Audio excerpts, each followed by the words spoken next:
এবার পশ্চিমবঙ্গে গোহত্যা বন্ধ করল বিজেপি সরকার। সাবধান, ধরা পড়লেই জেল এবং জরিমানা হতে পারে। তবে আপনি একটি শর্ত মেনে গোহত্যা করতে পারেন।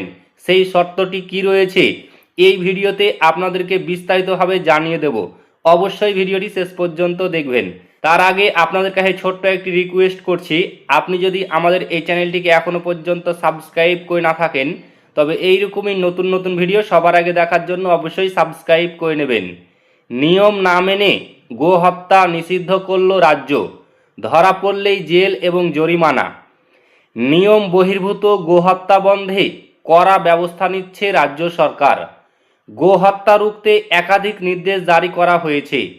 সংশয়পত্র ছাড়া গোহত্যা নিষিদ্ধ করল রাজ্য। সংশয়পত্র থাকলেও প্রকাশ্যে গোহত্যা নয়। সরকারি নির্দেশ অমান্য করলে জেল ও জরিমানা হবে বলে জানিয়েছে। আদালতের নির্দেশ মেনে বিজ্ঞপ্তি করেছে রাজ্য সরকার।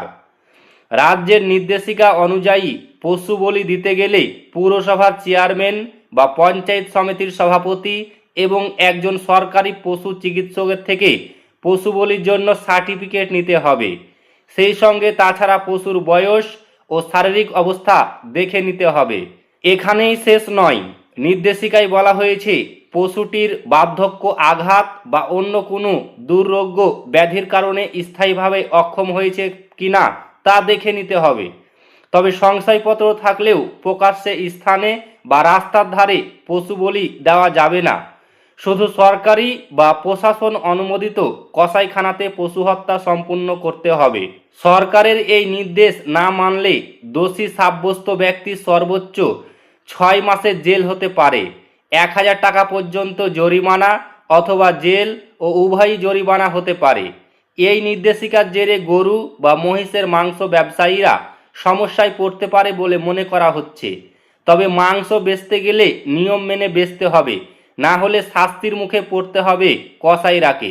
তো ফ্রেন্ডস, তাহলে বুঝতেই পারলেন, এই ছিল আজকের বিগ ব্রেকিং নিউজ। ভিডিওটি ভালো লাগলে লাইক করবেন, শেয়ার করবেন এবং ফেসবুক পেজটিকে অবশ্যই ফলো করে নেবেন।